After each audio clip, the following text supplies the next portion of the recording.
So we're gonna take. Henry. Yep, yeah. Okay. How are you? I'm good, you? Good. I think we're Anna from Oakland County, so she's gonna. Yeah.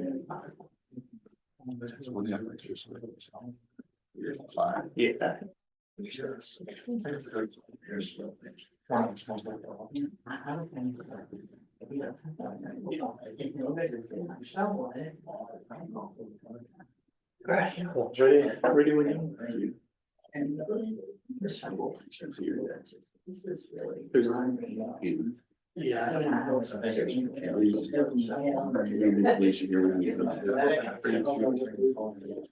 It's like.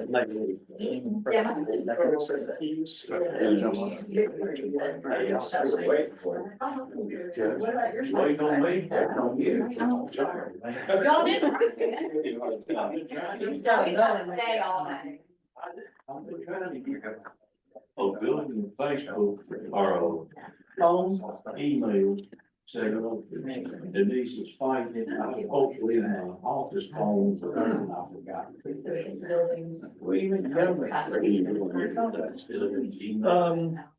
So we need to get an updated, regional council member list. Is everyone gonna have this? Just with folks who are going. I spent plenty of coming out of your update. Yeah. Announcements. Yeah. Somebody, I mean, we don't work with nobody, I'm gonna be. Denise. Denise, she's been working on it for a month and ain't got nothing done yet. Okay. They send me a new patch code every 35 seconds. So I'm trying to read her coming down the road and she can't be posting it down.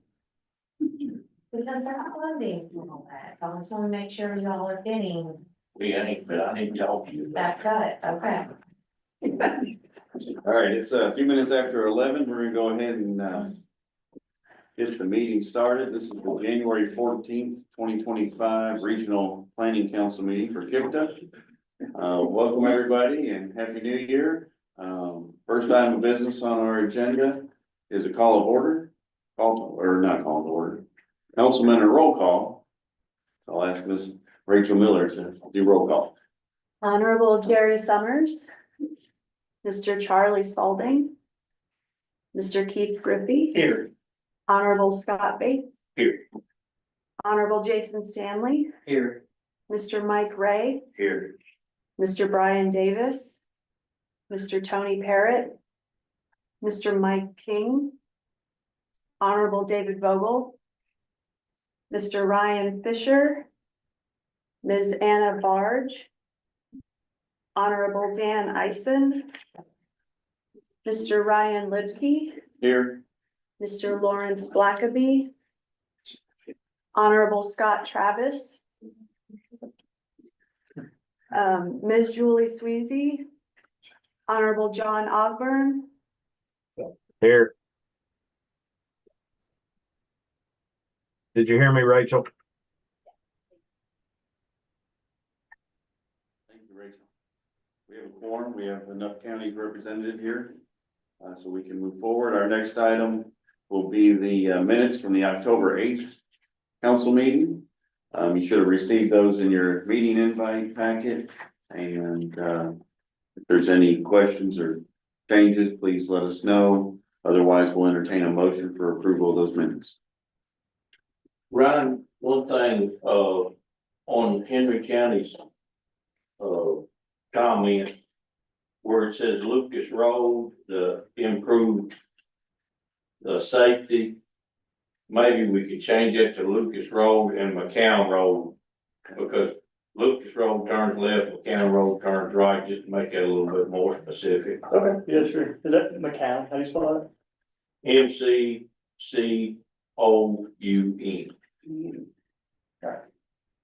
Yes, sir. We can get that amended. Thank you. I'll get those resent out following this meeting. Okay, so our motion, we need to include that amendment. I'll make it as a motion, yes. All right, we have a motion from Judge Bates to approve the minutes with the one addition. Is there a second? Second. All right, we have a second from Mr. Keith Griffey. All those in favor say aye. Aye. Anyone opposed?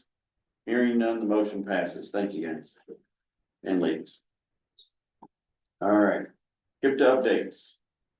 Yes, so, as you all can probably tell from the agenda, we do not have a guest speaker this week. I kind of wanted to just have some, entertain some and facilitate some discussion between the counties and talk about, some planning topics that you all might have going on. And for our KIPDA updates, my colleague Jennifer Wilson has been kind of spearheading efforts on some small area studies in Lebanon Junction and Milton. In Polk County and Trimble County respectively.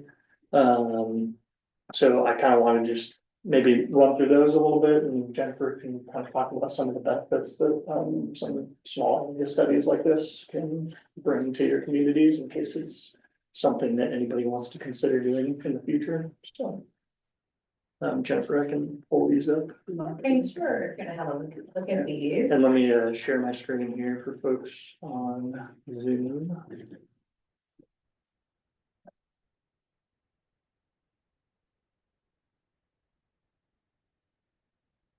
Is there one you want to go over first or?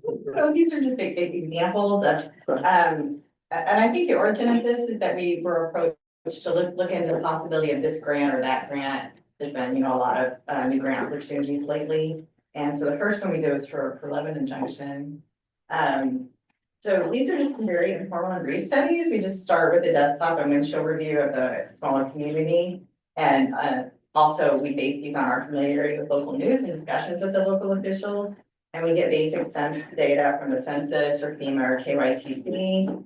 And we visit the area and take photos. So as you go through it, you can see we do some small maps and some brief highlights of demographic data that's most relevant to the community. Look at commuting in and out, for example, and housing.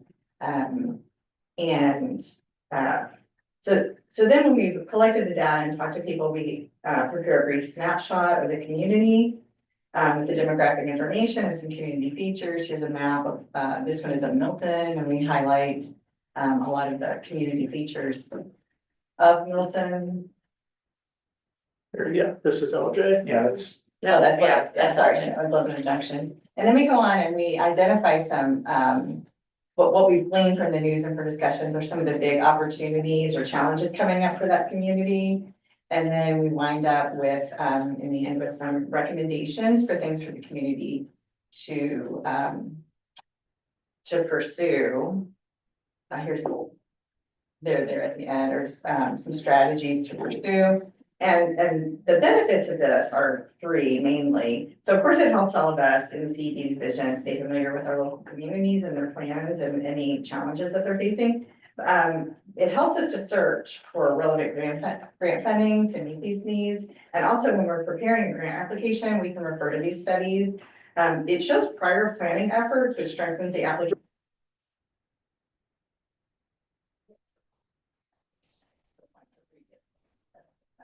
So they don't take a whole lot of effort, but they can help prompt, I think, discussion and brainstorming of some things that you might like to look for funding for. So please do reach out to any of us if you'd like for us to prepare a community snapshot. It could be a city, it could be an unincorporated area, or even a neighborhood. If you'd like for us to do that, we'd be happy to work on it. can I, since I'm in Fulton County, and I've seen this, I don't think I have this though. Mhm. And I do want to say, Felicia has always been great on any kind of grant stuff.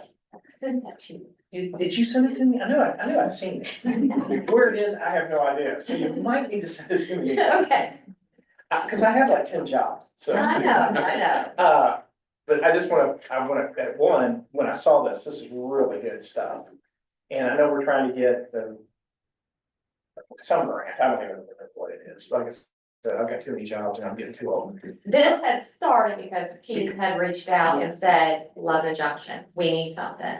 So this kind of was our first step on what's needed, and this will give him the leverage to go to either city council or the mayor and say, look at this, Yeah. and this Here's is what we need to do. And I know there's a grant that we're shooting for, Once it, by once it opens. community, Yeah. the transportation, But creating whatever. But to me, this is so, you guys are so responsive on this. This is why I love being a part of KIPDA. And Felicia's been great, and this is great.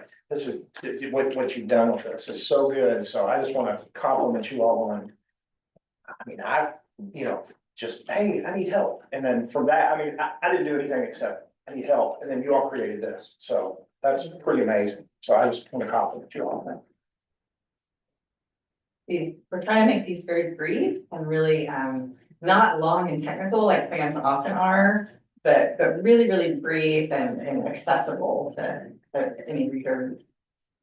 Yeah, and as Jennifer was saying too, a lot of times if you're going for certain type of a grant or certain type of funding, it helps to have a plan, kind of like backing up, showcasing that there are the needs for this funding that you're applying to, and especially if it's in some sort of a formal plan, this can be a big benefit to strengthen applications for those things, so. And for cities like Lebanon Junction, who has been kind of overlooked Yeah. by everybody, I mean, what you're in the county side, I mean, it's, you talk about Shepherdsville, not everybody talks about Washington, Shepherdsville, Hillview. They're kind of the fourth one down there. This kind of gives them community pride. I mean, and that's, maybe not the right term. That, hey, someone's looking. Yeah, at yeah, us. and then when they see it, it's like, hey, wait a minute, we got some pretty cool stuff here, so. Well, and it's made us as a staff too, more knowledgeable about the smaller communities that we haven't typically worked with. Right. So when we get a grant opportunity, now we can reach out. We know there's a need for this, Right, perfect. so. Yeah, and I think too, with the small area studies, I mean, it seems like we can get them together relatively quickly. Yes. Relative to a lot of other, Yeah. kind of long-term plans. That's great. I think that there's a lot of benefits for not much of our time, so. Yeah. You guys, if please let us know. I got some idea. But yeah, that was just kind of something that mostly Jennifer and some of my other colleagues have kind of been working on in the planning realm recently that I kind of wanted to showcase here to you all. But yeah, if anybody has any questions or anything about that, or anything like that. Ryan's been doing things. Yeah, I'm doing just a very small portion of these, but yeah. Did you, when you email, you send us a copy too, so we can review it and see what it all, and get it to our elected Yeah. officials and We stuff? can send you we've done 2 so far, so we can send that out to you guys. Yeah. I can put it You all all. can review. You guys, Feel with it. Mhm. I don't know What's in there? Yeah. Are you looking for suggestions at this time, or are you waiting for later to get suggestions? No, we'll take suggestions. Well, one that I would like to see is maybe what we could do in the Pendleton area. Because we're trying to get the funding for that sewer, and it's an unincorporated city.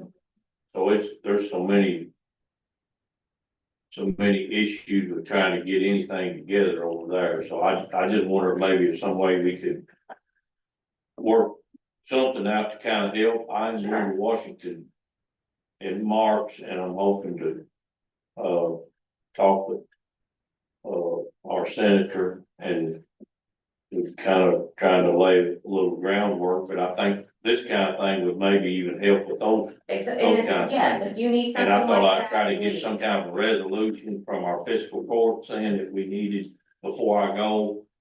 And just saying that we need this funding. I talked to Josie Hammond, she says that this is lunch money compared to what they usually spend, what we really need. So hopefully we can get something. Yeah, Jennifer and I will come out or have a conversation with you and kind of see where you want to focus Yes, that ma'am. towards. Okay. We can produce that pretty quickly. Are you talking about the Pendleton exit, the I-71 Pendleton exit area? Okay, yeah. Yeah, I know Justin's been working on some. Yes, that's right. Yeah, he's been working diligently on it. Yeah.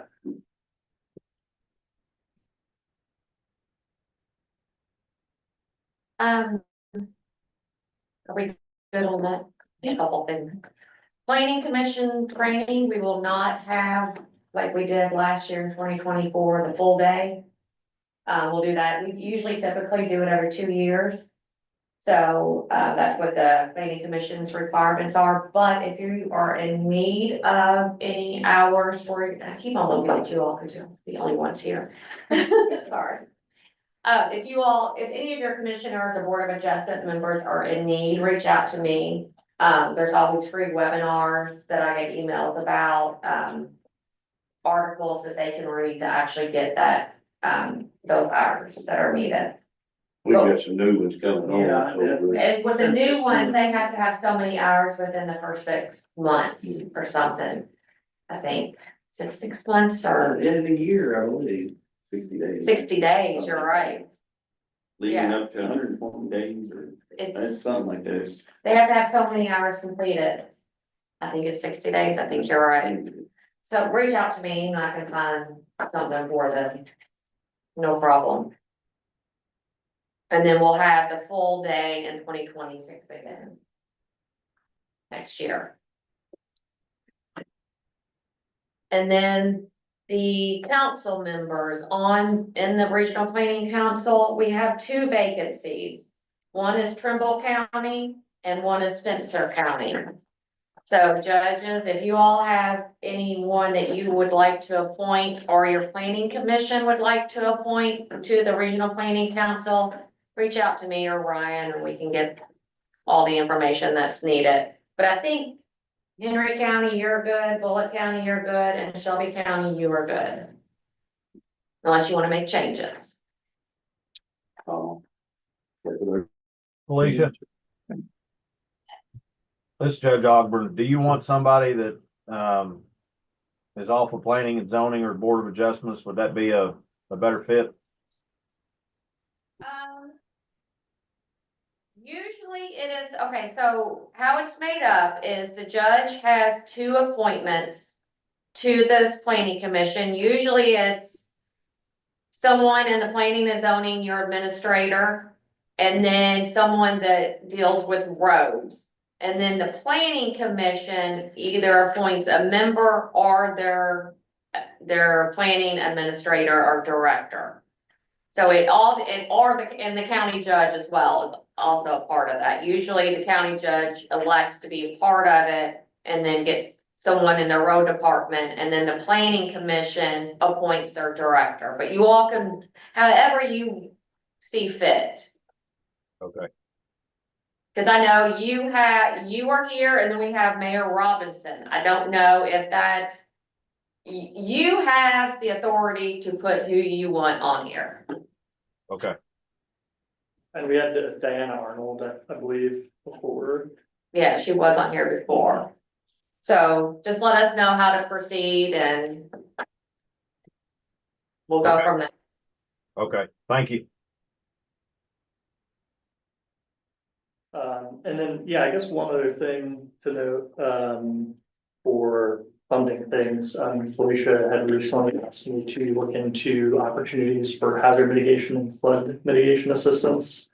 Those opportunities for, through FEMA, for those funding sources are currently open.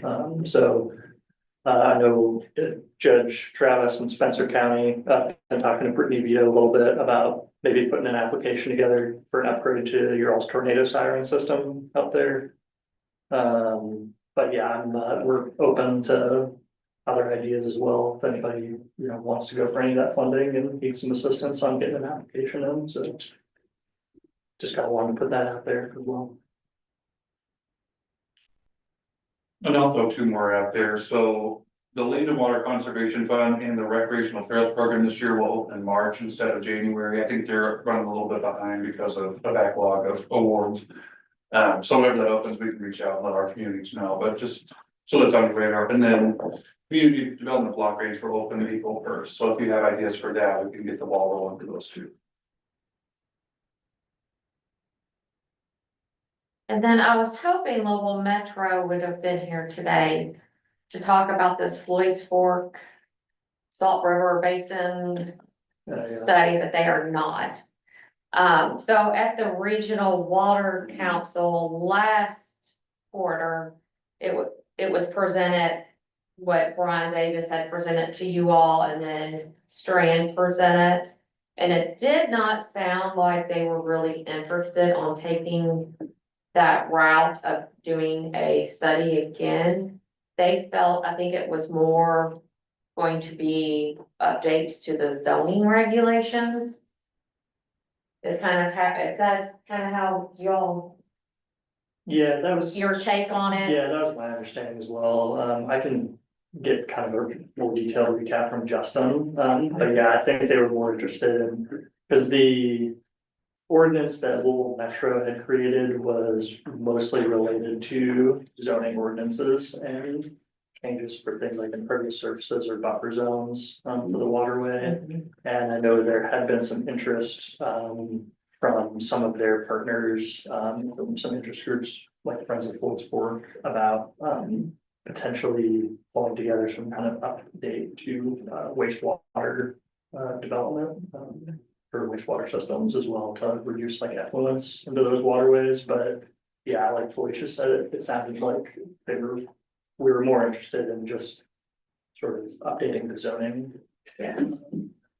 So nothing to do now to act as a council to move anything forward. We'll still discuss that with the regional water council. Yeah, but I guess if anybody is interested in kind of looking into those zoning regulations some more, you know, I'd be happy to put you in touch with Louisville Metro, Brian Davis over there. They work pretty hard to pull those, that new ordinance together, so. All I have. What do we have? All right, let's move on. County quarterly update. It's Henry sitting right there. Oh, sorry. Oh, Mick, you had something? Oh, never mind. I'll be very brief though. Go ahead, Mick. KIPDA is working with 16 jurisdictions to develop safety action plans as part of the Safe Streets and Roads for All program. We have a steering committee and a one-on-one stakeholder meeting scheduled for early February. We've got some recent grant awards. KIPDA and the KYTC were recently awarded $14.8 million from USDOT for Reconnecting Communities pilot program. The funds will improve connections between the Portland neighborhood and the Ohio River to improve the experience for drivers, bicycles, and pedestrians limited by Interstate 64, railroads, flood walls, and levees. The plans include building 2 pedestrian bridges over I-64. As part of the Federal Railroad Administration grant program for restoring passenger rail service from Indiana to Louisville, KIPDA submitted a statement of work, schedule, and a $5 million budget for a phase 2 service development plan. A stakeholder meeting for that is scheduled for tomorrow. And Metro Louisville was recently awarded an $8 million charging and fueling infrastructure grant from USDOT. And that's to add approximately 184 vehicle charging ports at 39 city-owned locations and 1 university location. The project also includes an urban charging hub with a solar canopy to generate power for the site. And our Every Community Count program, they recently added a GPS tracking system to their van pool fleet to help manage that fleet. That's all I got. All right, any questions? Thanks, Mick. All right, now we'll move on to county quarterly updates and Judge Bates, Henry County, and Yes, sir. Everything kind of went on hold to push snow for the last little while. But I want to say thank you to Mick. He's really helped us with the Safe Streets for All and them setting up the meetings and that kind of thing. And hopefully it will help some of the safety in the communities. 146 is completed. One spot where I think everybody come back and rework on because the water's coming up in the middle of the road and it's right at the curve, so that's a safety hazard, but I think they will come back and work on that. As far as everything else, like I say, everything has been just trying to get the roads cleared. And at least we did start school back yesterday. There's still some roads where the school buses could get turned around, so we've been working on those kind of things, but this is, we spent over, just in our little county, we've already spent over $60,000 in just this past week. So I can't imagine what these bigger counties, like your county, it's hard to what you all spend. You don't even care to right. I don't see those numbers. But I can tell you, this was a costful storm because we just had to keep going back and back and back, and still we had some citizens never satisfied, but that's just life. All right, anything else? That's all I got. Thank you, guys. Anything? We'll go on. Anything, Mike? or- One other Okay, thing, go real ahead. quick. We did put a city council member from Pleasureville on our planning and zoning. Okay. But it's legal by the KRS, but then, we called Pettit Law Office because they're the Keiko's attorney. They emailed us back and they say that is not legal because Oldham County versus Hall Contracting sometime back, case law, they said it wasn't legal. So we had to switch that, and just so other planning and zoning might know that, because you know. It was a county appointed member and they were actually in the city limits. No, they was a city council member also, Yeah, okay. I'm and sorry, they can't that's be on both, right. Yeah, they can't be, you can't hold two sworn. but it says offices. KRS, you can. Does. KRS says you can up to 3. I've always heard that you can only. I did too, but then, Yeah, but, I mean, even he, under Connor, 100. Connor Sturgill, It he's does the one say that that in the found planning that. commission, it's in Planning. KRS 100 under the planning commission that they can't. Is that where it's at? Yes, Cause yeah, he was, because when Larry Watkins became, Mhm. so anyway, to save somebody some trouble, maybe sometime, it might. Yeah, I know when I served or was working in Elizabethtown a lot of years ago, we always had a council member for the city planning commission that was a non-voting member. Yes, sir. They were there to advise Mhm. and provide. But they couldn't input from vote. the council, but they didn't vote on that Yeah, or give that's, opinions. I served on the lottery board forever. And there's a seat on the board for the treasurer, the state treasurer, but it's in an advisory because he takes an oath and you have to take an oath to get on the lottery board. So we couldn't do that. Just a little bit of information. So KRS does not allow that? Now, they're KRS planning- 100. Under KRS 100, under planning units, which I don't know what they're 2-1, whatever. Yeah. It's on there one. So I was thinking at one time you could have up to 3 elected officials on the commission. But KRS does not allow it. In that case law, that's So where we're it's in at. That's right. So we're, Just listen to the attorney. Yes. If they screw it up. Oh, we got the email chain. All right, Yeah, print that out. we'll move on to Judge Travis, Spencer County. Yeah, I can kind of say a lot of the things that Scott over in Henry County was talking about. We've been busy. I declared an emergency last week. We set up a warming center and had an occupant 2 nights. We've had our just volunteers and the sheriff's department. Everybody out trying to plow the roads, and the ice brought all the trees down. The power companies, I mean, we had 5,000-6,000 without power. I mean, that's probably more people than 5,000 or 6,000. That'd be, meters, residents, that sort of thing. But we went several days. I was out of power myself for 3 days, basically at my house. But we got it all cleaned up. And I guess a question that I have is that, what type of funding, if any, I don't know the numbers, what we were out. We were out, 262 extra hours, just the EMS. Our call volumes was up about 25%. But we even have a death. We have a death contributed to Joe Williams is calling me. Got in a bad shape here, but from the governor's office, we had a death that attributed to the storm yesterday. Very unfortunate. Someone got out of their home and couldn't get up, and we found them deceased in their yard. But nonetheless, we've really had a struggle here with this storm, and then the extra snow that came again Thursday, Friday there. It wasn't as bad But we've got a lot of time in, a lot of manpower hours. The power companies are going to have tons and tons of expenses. But I don't know if, unless it's declared a federal emergency, what do I go? So I'm just looking for advice on that. My EM director was in. We had this discussion already earlier today. But back to what's at hand here.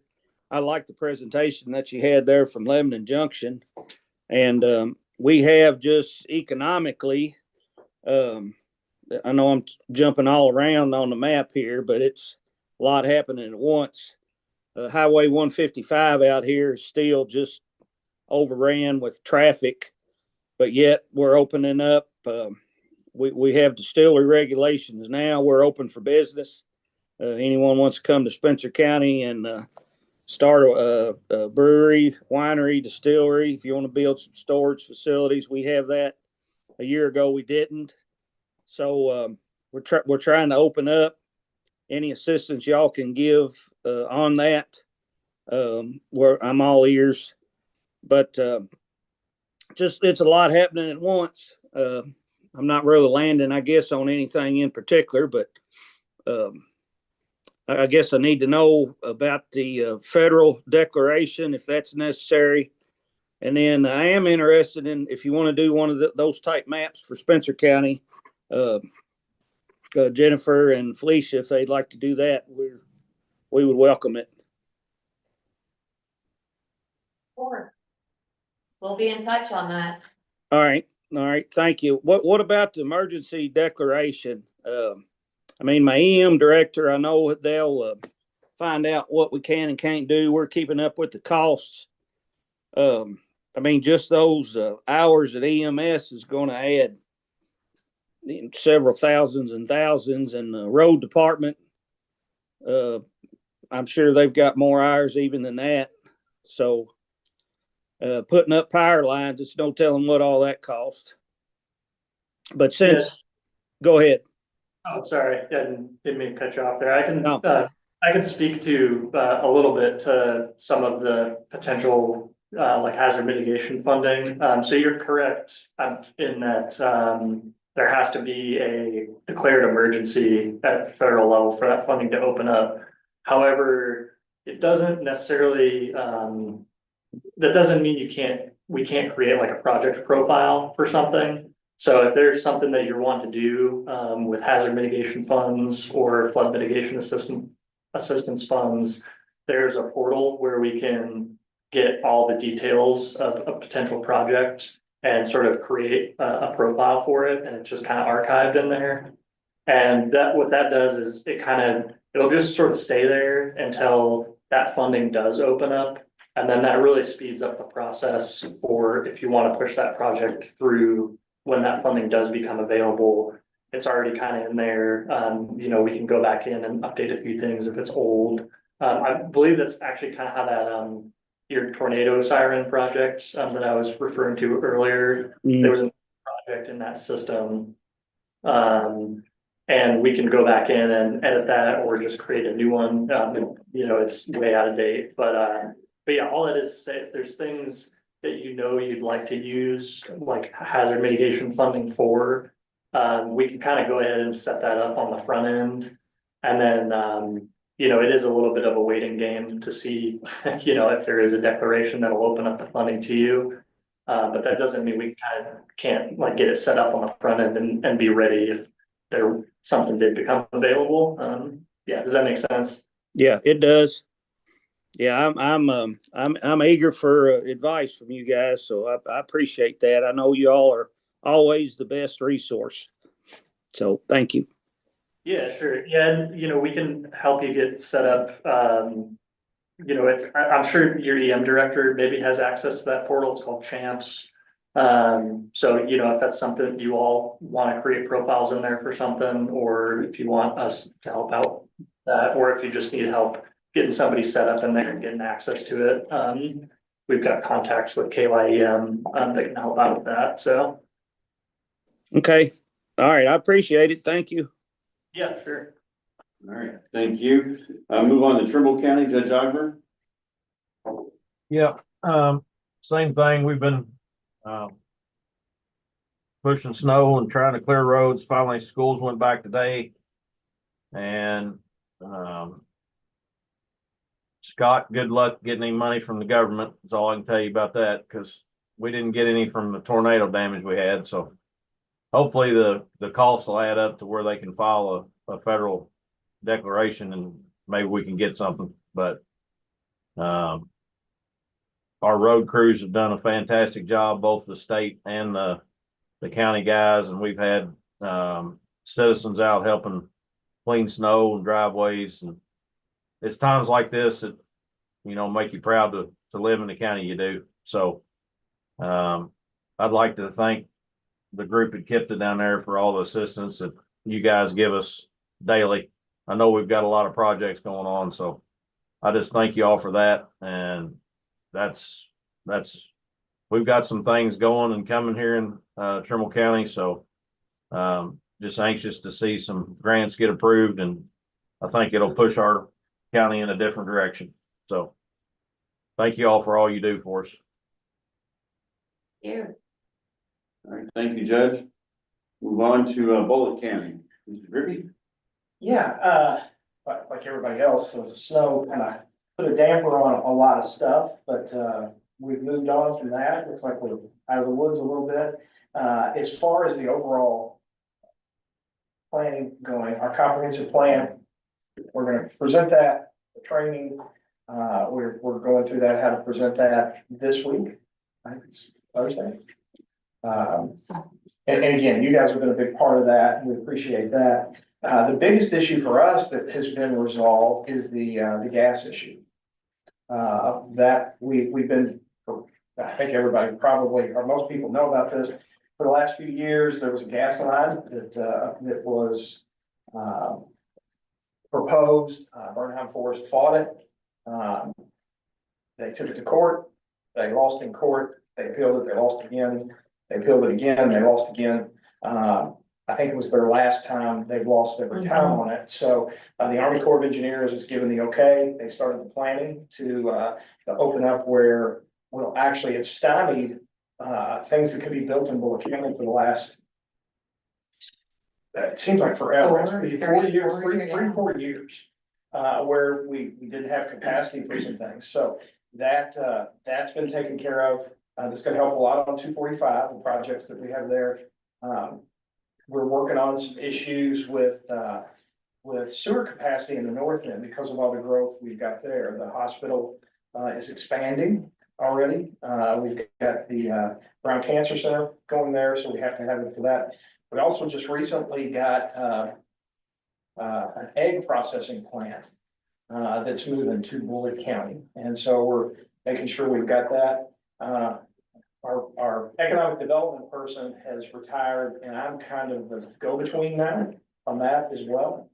And I've got a group coming in that's looking for property on 65 that's retail.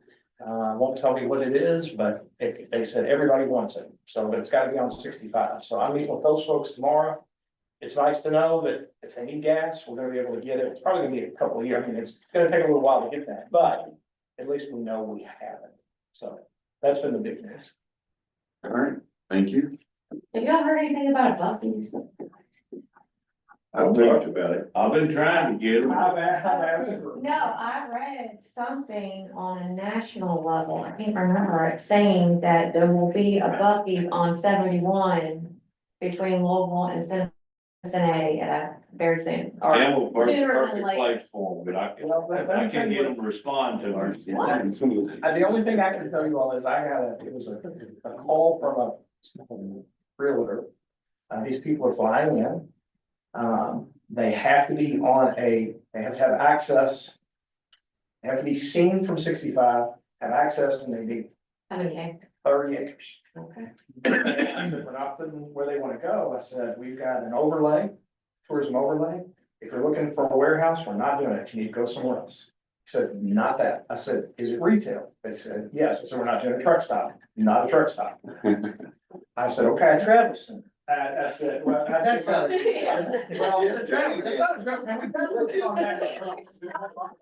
And. Well, here's, the only thing she said was, I can't tell you what it is, but everybody wants it. So we'll see. I'll meet with them. Everybody, them citizens right there. Yeah. Everybody, they're not getting around it. It's Burn up. Well, here's the thing, wherever you found, anyway, I've got, yeah, they don't want it until they start getting paid $75,000, $80,000. Oh, the landowner will want it. Yeah, I It's do not know. the surrounding yeah, land. exactly. I cannot believe how much they pay. Yeah. It's nuts. Yeah, and a pretty good company too. Yeah. But again, that's not what they, I have no idea if that's what it is, but that's the kind of thing. They did it. I'm going to find that article and send it to you, because they said they won't be on an exit on 71. They have to, well, and that's their plans are, you have to be able to see it and have easy access. So, Perfect. I know you do.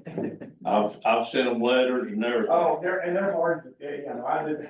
I even got, I got, hold of the judge executive down at Richmond, and then he put me in the city of Richmond and got the mayor's office, and Got the so I could contact? get the right contact, but I'm still not getting any. Yeah, It's yeah, like they're in McDonald's. Texas. It's like You don't trying to do- contact them, they'll Yeah. contact you. Well, and yeah, and it's kind of like a Chick-fil-A. Yes. A few years ago, I had a friend that had a couple of those, and I said, hey, you want to put one of these in Sheffield? No, you go, you can get in, you can have one, but we're gonna tell you where you have to go. Yes. Well, you guys can have buddies. I love that, I love that. We got an outlet wall that complain about traffic Yeah. one day a Yeah. year, so. Well, here's the thing, no matter what you put anywhere, people are gonna complain. No. Yes. I was gonna get off the one in Richmond the last time coming back up to there and, oh, we'll get in there, get out. Yeah. It was No, there's. Thursday afternoon, I was like, my bad. Yeah. Yeah, no. So, all right, so our next, Pretty interesting. I'll give you a quick update on Shelby County, medical cannabis. As you probably saw, we got a dispensary, a lottery was won for a dispensary in Shelby, so I think that's gonna happen. We did not do any changes to our zoning regulations, identify that type of use, so we have to interpretate it. And what is it gonna be? So a dispensary, in our opinion, is a pharmacy, and so they'll have to fit into where a pharmacy can go.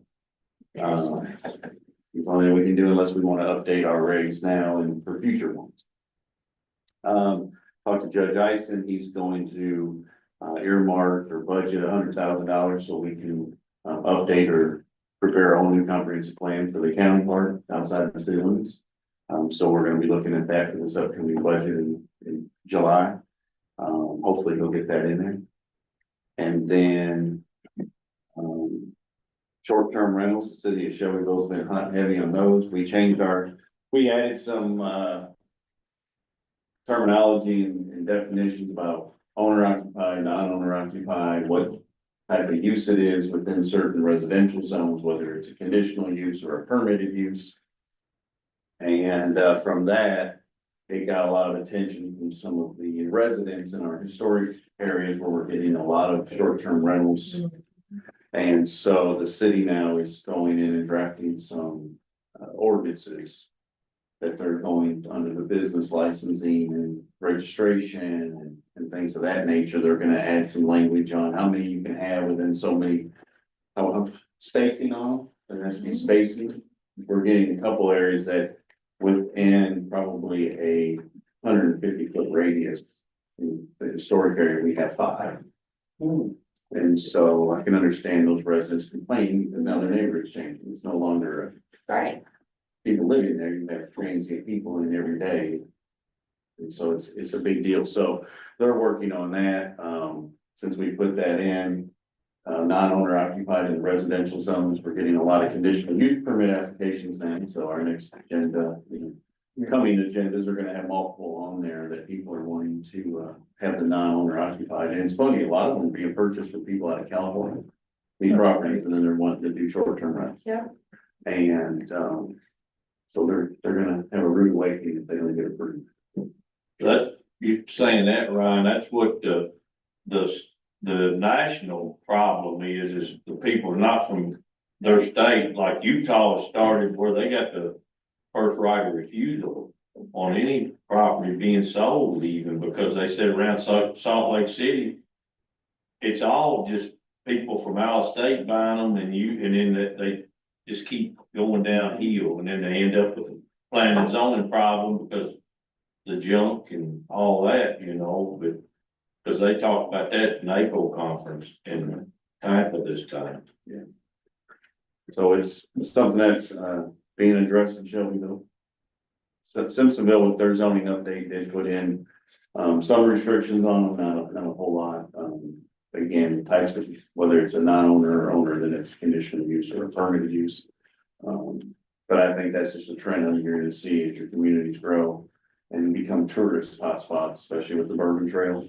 That's where we're seeing it, is everybody wants to have that short-term rental so they can have people come through and stay the night and enjoy the Bourbon Trail, so. Other than that, I mean, everything's what's been like in Shelby County for the last 10 years. Always something going on. There were quite a few new bills introduced at the legislative session about planning and zoning. Was there?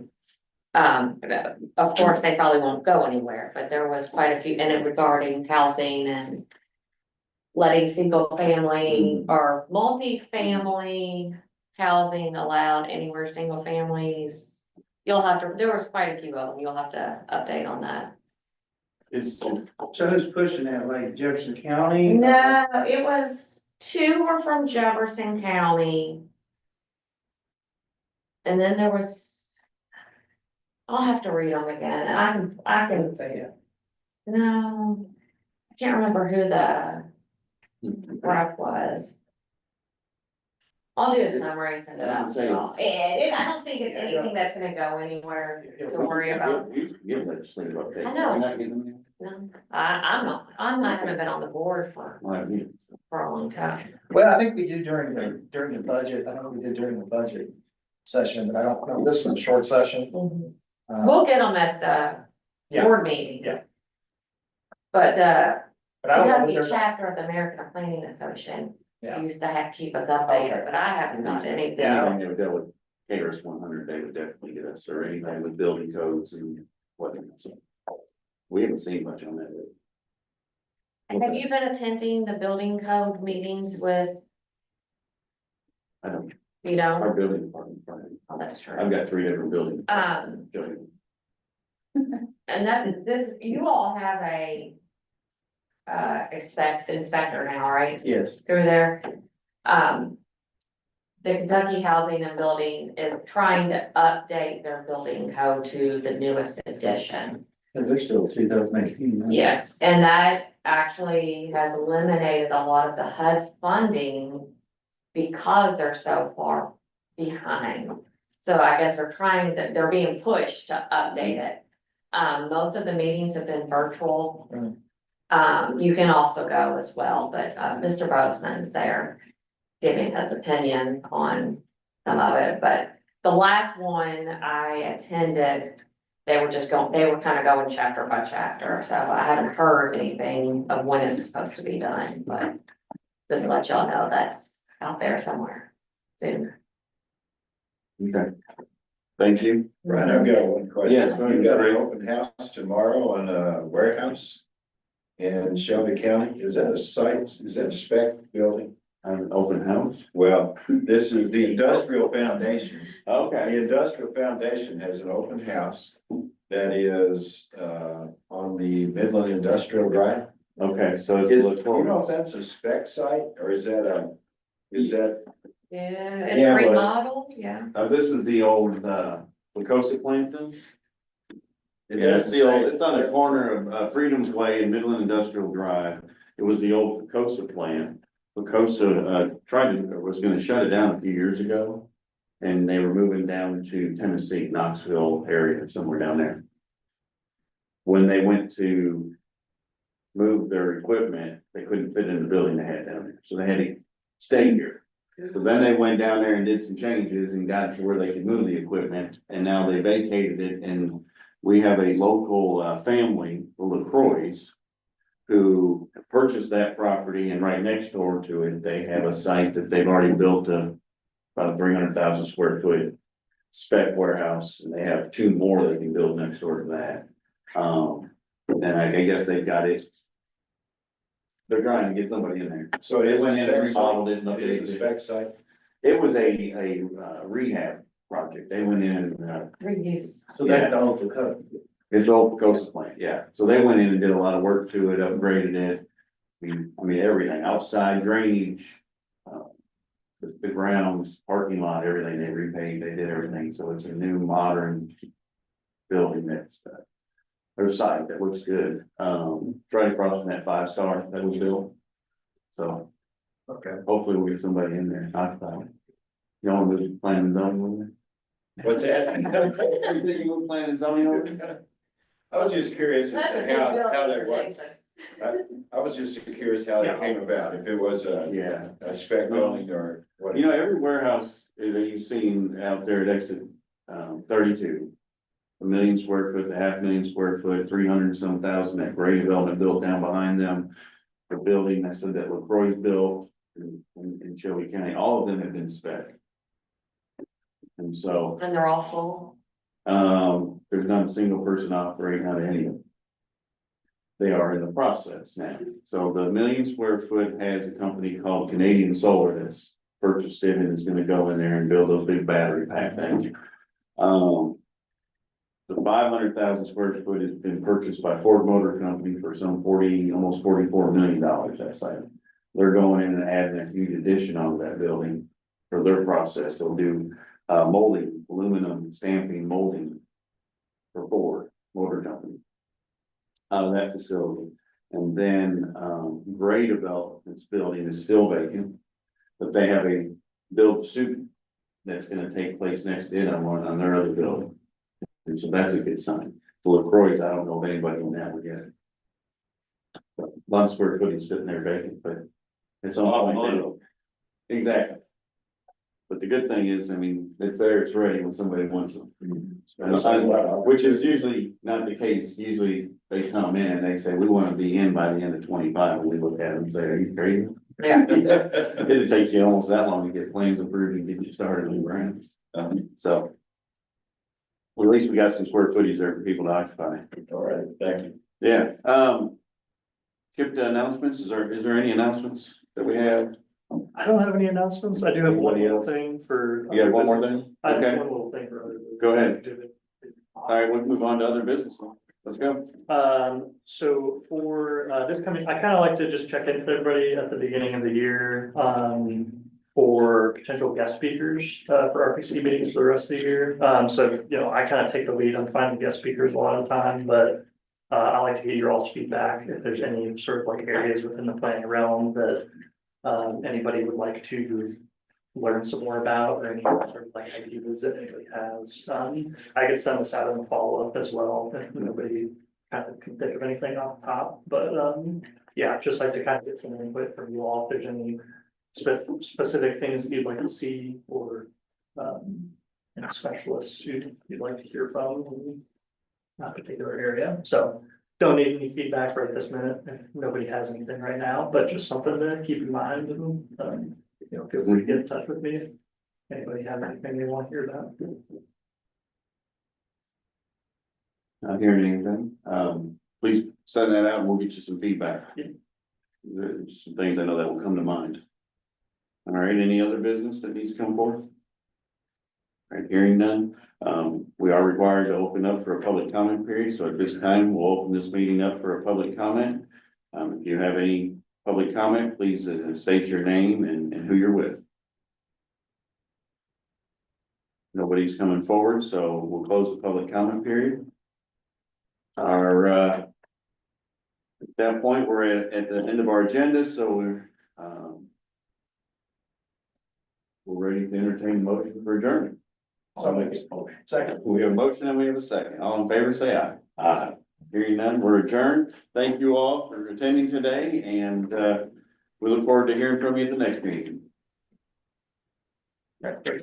Thank you all.